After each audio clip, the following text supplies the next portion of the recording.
Ngasi tongan tongan pausi singdagi lokotjaba pau khara update tawjari ahanbada maruoiba pau Kangpokpi district ki makui amsung lasang area da security deployment hengathanbiu haina kuki inpi na agan badabi tawrabli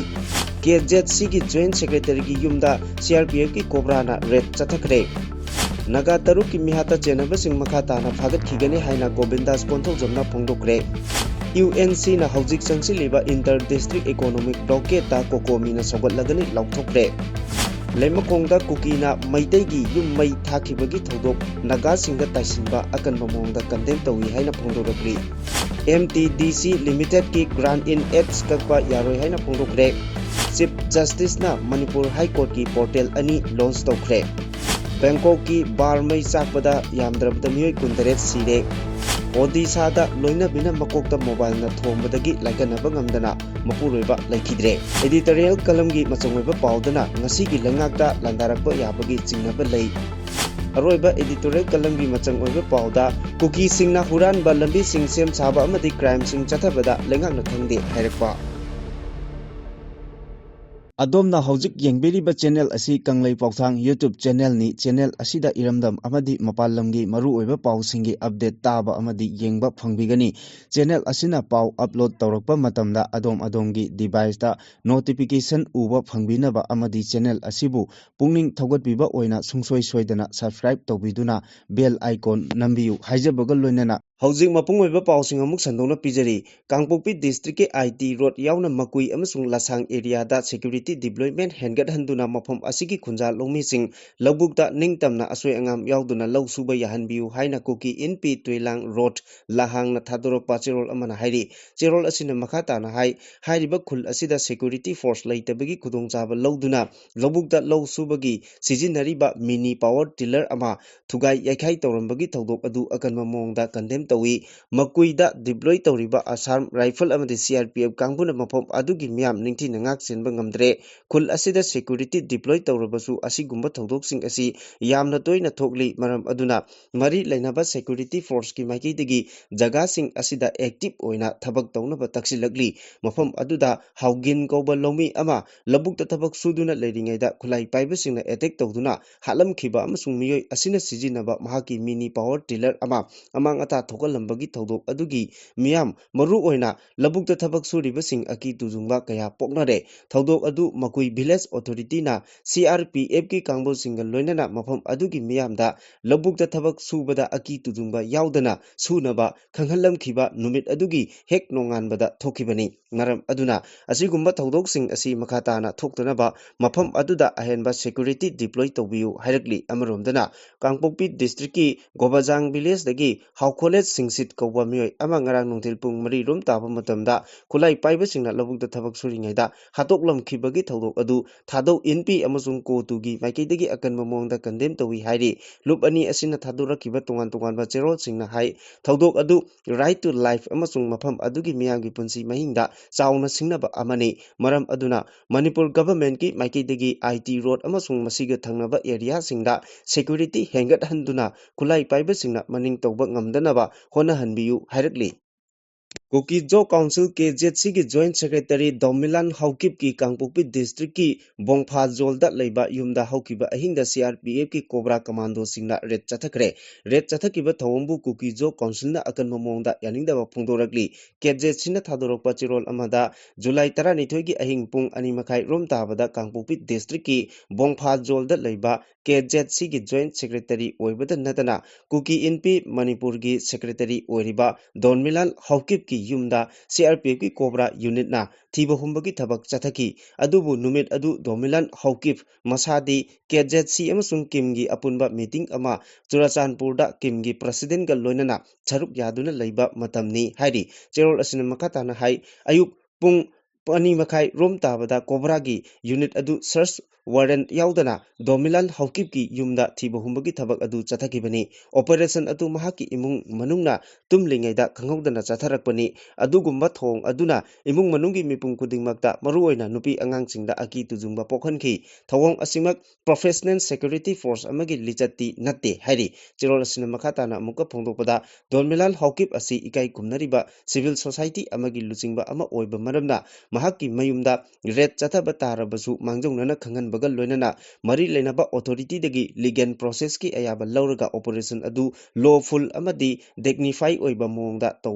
ꯇꯧꯐꯝ ꯊꯣꯛꯄꯅꯤ ꯑꯗꯨꯕꯨ ꯀꯔꯤꯒꯨꯝꯕ ꯑꯃꯠꯇ ꯈꯪꯍꯜꯂꯛꯄ ꯇꯧꯗꯅ ꯑꯍꯤꯡꯗ ꯍꯦꯛꯇ ꯌꯨꯝꯗ ꯆꯪꯗꯨꯅ ꯊꯤꯕ ꯍꯨꯝꯕꯒꯤ ꯊꯕꯛ ꯆꯠꯊꯈꯤꯕ ꯑꯗꯨꯃꯛ ꯏꯀꯥꯏ ꯈꯨꯝꯅꯔꯤꯕ ꯄꯥꯕ꯭ꯂꯤꯛ ꯐꯤꯒꯔ ꯑꯃꯕꯨ ꯃꯤꯡꯆꯠ ꯁꯣꯛꯍꯟꯕꯇ ꯅꯠꯇꯅ ꯔꯨꯜ ꯑꯣꯐ ꯂꯣꯕꯨ ꯊꯨꯒꯥꯏꯕꯅꯤ ꯍꯥꯏꯅꯁꯨ ꯐꯣꯡꯗꯣꯔꯛꯂꯤ ꯑꯁꯤꯒꯨꯝꯕ ꯃꯉꯛꯀꯟꯕꯒꯤ ꯊꯧꯑꯣꯡ ꯑꯁꯤ ꯌꯥꯅꯤꯡꯗꯦ ꯃꯔꯝ ꯑꯁꯤꯅ ꯅꯨꯃꯤꯗꯥꯡ ꯑꯗꯨꯗ ꯑꯣꯄꯔꯦꯁꯟ ꯆꯠꯊꯕꯗ ꯁꯔꯨꯛ ꯌꯥꯈꯤꯕ ꯄꯔꯁꯅꯦꯜꯁꯤꯡꯒꯤ ꯃꯊꯛꯇ ꯃꯔꯤ ꯂꯩꯅꯕ ꯑꯣꯊꯣꯔꯤꯇꯤꯁꯤꯡꯅ ꯏꯟꯀ꯭ꯋꯥꯏꯔꯤ ꯆꯠꯊꯗꯨꯅ ꯃꯈꯣꯏꯒꯤ ꯃꯊꯛꯇ ꯂꯤꯒꯦꯜꯒꯤ ꯑꯣꯏꯕ ꯊꯕꯛ ꯂꯧꯈꯠꯀꯗꯕꯅꯤ ꯍꯥꯏꯅ ꯇꯛꯁꯤꯟꯕꯒ ꯂꯣꯏꯅꯅ ꯗꯣꯟꯃꯤꯂꯥꯜ ꯍꯧꯀꯤꯞꯀꯤ ꯏꯃꯨꯡ ꯃꯅꯨꯡꯒꯤ ꯑꯋꯥꯕ ꯅꯨꯡꯉꯥꯏꯇꯕꯗꯁꯨ ꯀꯨꯀꯤ ꯖꯣ ꯀꯥꯎꯟꯁꯤꯜ KZSCꯅ ꯁꯔꯨꯛ ꯌꯥꯔꯤ ꯍꯥꯏꯅ ꯐꯣꯡꯗꯣꯔꯛꯂꯤ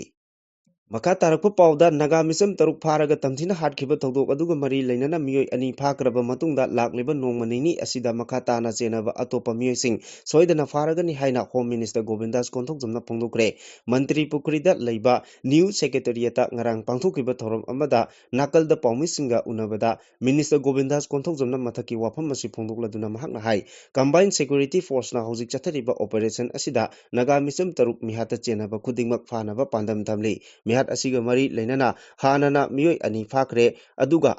ꯑꯊꯨꯕ ꯃꯇꯝꯗ ꯑꯇꯣꯞꯄ ꯃꯤꯑꯣꯏꯁꯤꯡꯁꯨ ꯁꯣꯏꯗꯅꯃꯛꯀꯤ ꯐꯥꯔꯒꯅꯤ ꯍꯧꯈꯤꯕ ꯅꯣꯡꯃꯥꯏꯖꯤꯡ ꯅꯨꯃꯤꯠꯇꯁꯨ ꯆꯤꯐ ꯃꯤꯅꯤꯁꯇꯔ ꯌꯨꯝꯅꯥꯝ ꯈꯦꯝꯆꯥꯟꯅ ꯅꯥꯒꯥ ꯃꯤꯆꯝ 6 ꯃꯤꯍꯥꯠꯀ ꯃꯔꯤ ꯂꯩꯅꯅ ꯚꯤꯛꯇꯤꯝꯁꯤꯡꯒꯤ ꯏꯃꯨꯡꯁꯤꯡꯗ ꯃꯁꯛ ꯇꯥꯛꯂꯛꯄ ꯃꯤꯑꯣꯏ 5ꯒꯤ ꯃꯅꯨꯡꯗ 2 ꯑꯃꯁꯨ ꯐꯥꯕ ꯉꯝꯂꯦ ꯍꯥꯏꯅ ꯐꯣꯡꯗꯣꯛꯈꯤꯕꯅꯤ ꯀꯥꯟꯇꯣ ꯁꯥꯕꯜꯒꯤ ꯃꯩꯇꯩꯒꯤ ꯌꯨꯝ 6 ꯀꯨꯀꯤꯁꯤꯡꯅ ꯃꯩ ꯊꯥꯈꯤꯕ ꯑꯗꯨꯒ ꯃꯔꯤ ꯂꯩꯅꯅ ꯍꯪꯕ ꯋꯥꯍꯪꯒꯤ ꯄꯥꯎꯈꯨꯝꯗꯅ ꯃꯤꯅꯤꯁꯇꯔ ꯒꯣꯕꯤꯟꯗꯥꯁ ꯀꯣꯟꯊꯧꯖꯝꯅ ꯍꯥꯏ ꯊꯧꯗꯣꯛ ꯑꯗꯨ ꯈꯪꯍꯧꯗꯅ ꯊꯣꯛꯈꯤꯕꯅꯤ ꯃꯗꯨ ꯑꯩꯈꯣꯏꯅ ꯑꯀꯟꯕ ꯃꯑꯣꯡꯗ ꯀꯟꯗꯦꯝ ꯇꯧꯏ ꯃꯐꯝ ꯑꯗꯨꯗ ꯁꯦꯀ꯭ꯌꯨꯔꯤꯇꯤ ꯃꯇꯤꯛ ꯆꯥꯅ ꯊꯝꯂꯤꯕꯅꯤ ꯑꯗꯨꯕꯨ ꯊꯧꯗꯣꯛ ꯑꯗꯨ ꯊꯣꯛꯂꯕꯅꯤꯅ ꯁꯦꯀ꯭ꯌꯨꯔꯤꯇꯤꯒꯤ ꯐꯤꯕꯝ ꯌꯦꯡꯁꯤꯜꯂꯒꯅꯤ ꯍꯥꯏꯅꯁꯨ ꯃꯍꯥꯛꯅ ꯃꯈꯥ ꯇꯥꯈꯤ ꯃꯤꯅꯤꯁꯇꯔꯅ ꯑꯃꯨꯛꯀ ꯐꯣꯡꯗꯣꯛꯄꯗ ꯃꯩ ꯊꯥꯕ ꯅꯨꯃꯤꯠ ꯑꯗꯨꯗ ꯄꯨꯂꯤꯁꯅ ꯃꯤꯑꯣꯏ 10 ꯗꯤꯇꯦꯟ ꯇꯧꯈꯤ ꯑꯗꯨꯒꯤ ꯃꯅꯨꯡꯗ ꯃꯤꯑꯣꯏ 3ꯗꯤ ꯃꯈꯥ ꯇꯥꯅ ꯄꯨꯂꯤꯁ ꯀꯁꯇꯗꯤꯗ ꯊꯝꯂꯤ ꯍꯧꯖꯤꯛꯁꯨ ꯊꯤꯕꯒꯤ ꯊꯕꯛ ꯂꯦꯞꯄ ꯂꯩꯇꯅ ꯆꯠꯊꯔꯤꯕꯅ ꯌꯨꯝ ꯃꯩ ꯊꯥꯕꯒꯤ ꯊꯧꯗꯣꯛ ꯑꯗꯨꯗ ꯆꯦꯟꯅꯕ ꯈꯨꯗꯤꯡꯃꯛ ꯐꯥꯅꯕ ꯍꯣꯠꯅꯔꯤ ꯃꯐꯝ ꯑꯗꯨꯗ Manipur police central reserve police force ꯑꯃꯗꯤ ꯑꯇꯩ ꯁꯦꯀ꯭ꯌꯨꯔꯤꯇꯤ ꯑꯦꯖꯦꯟꯁꯤꯁꯤꯡ ꯍꯥꯟꯅꯅ ꯗꯤꯄ꯭ꯂꯣꯏ ꯇꯧꯗꯨꯅ ꯊꯝꯂꯕꯅꯤ ꯁꯦꯀ꯭ꯌꯨꯔꯤꯇꯤꯒꯤ ꯊꯕꯛ ꯀꯟꯈꯠꯍꯟꯅꯕ ꯑꯍꯦꯟꯕ force ꯊꯝꯂꯒꯅꯤ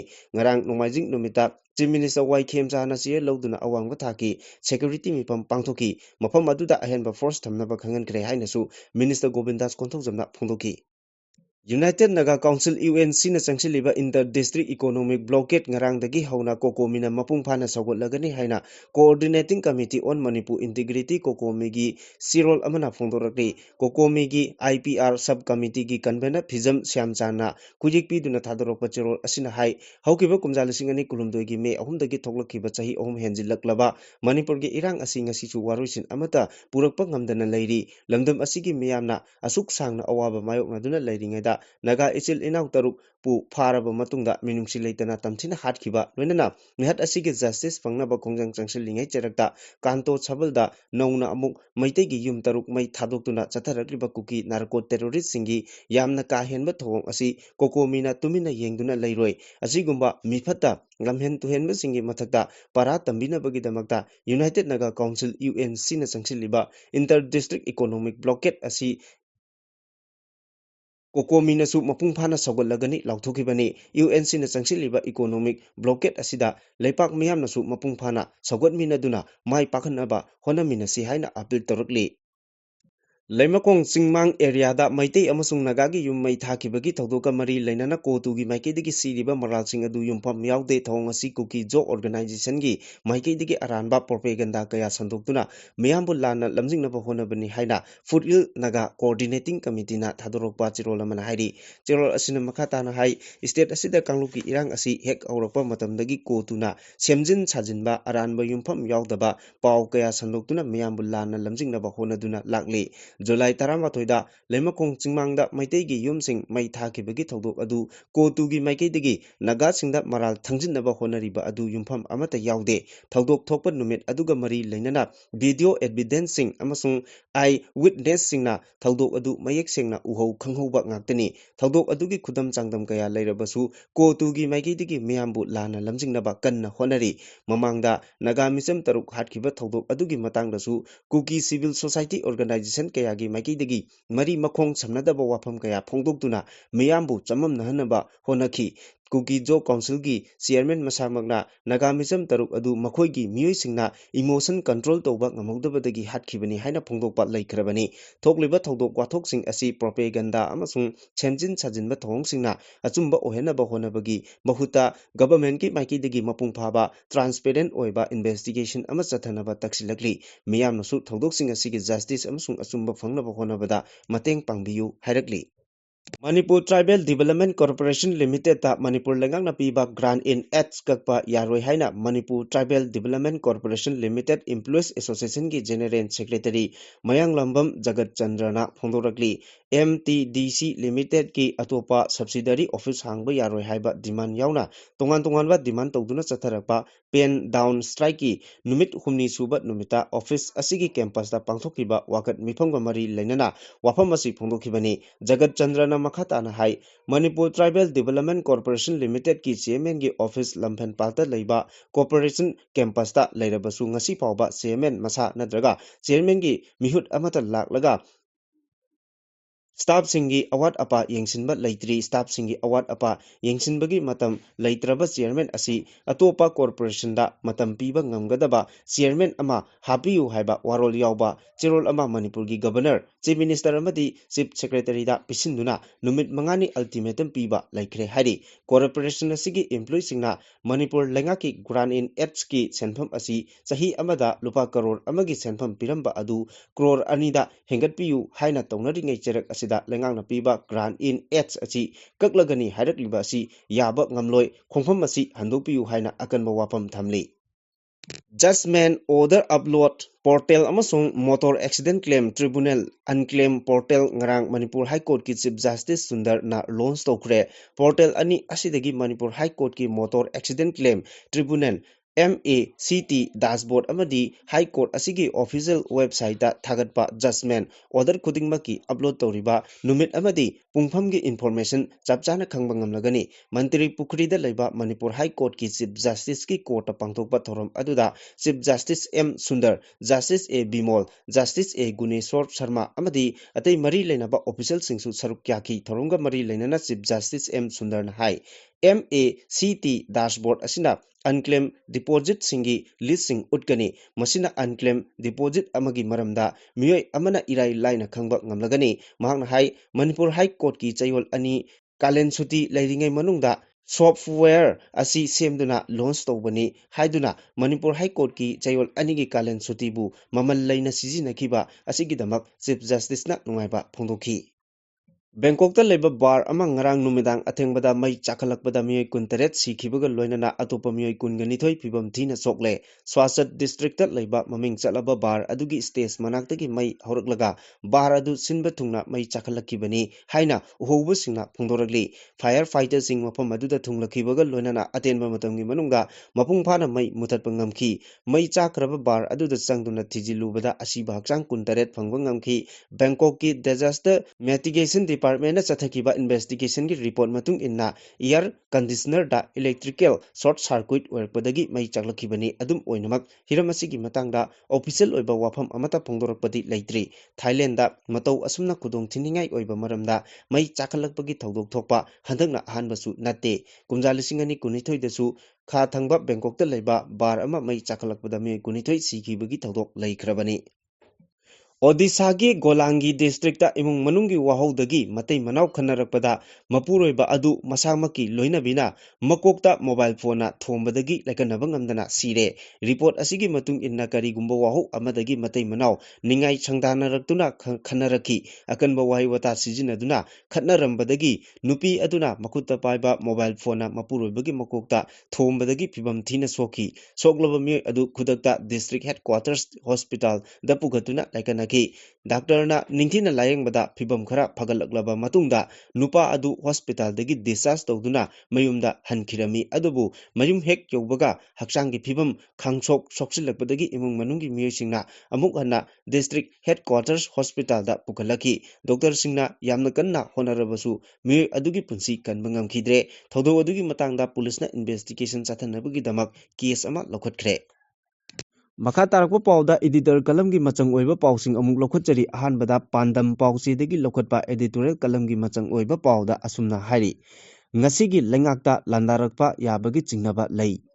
Tarahumdui suba Manipur Legislative Assembly Mikhal laksilakpaga loinana state asida Mikhal ga mari lainana tongan political party singna Manipur gi sahi ahum helaklaba irang asida maru oiba issue oiduna iramdam ima lebak Manipur kangadaba party di makoi gi political party khakta natana haujik state asigi leiriba lengak pairiba NDA gi lengak nadi lamdam asi kannabagi mami tadre haina akan ba wafam sing kayamu phongdok narakli aduga Manipur da pau gi thabak tawriba press singnasu kalam asida hiram asiga mari leinaba wafam sing tamna phongdoknaba haurakli haiba yai nakal amoromdana ngasi gi Manipur gi lengak asinasu BJP na lusingba lengak asinasu makhatana tarahumdui suba Manipur Assembly lengak sungsoi soidana paikigani haina thongna fana mathona pongna toina miyam tinba mafamda phongdoknarakliba sing asi lamdam asigi miyamna tanaramlagani haina khalli amabu oiro Tarahumdui suba Manipur Assembly Mikhal asiga haukiba Manipur Assembly Mikhal singa khenaraba yai haibasi state asigi miyamna khanaramgani khalli maramdi Manipur gi sahi ahum helaklaba irang asina karamba political party gi lengaki matamda thokpono haibasi lamdam asigi miyamna ikhangda khangnaraba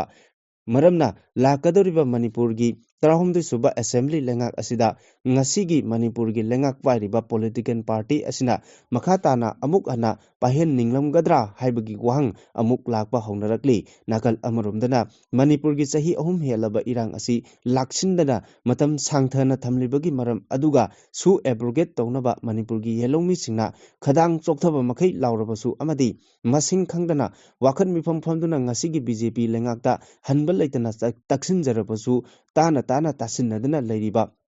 BJP na lusingba lengak asibu amuk hana makhatana tarahumdui suba Manipur Assembly pahenaba honariba state asigi miyam adu phongna hauji thoroktuna miyamgi maru oina yelomi singna changsilliba khongjangda saruk yaraga center lengakta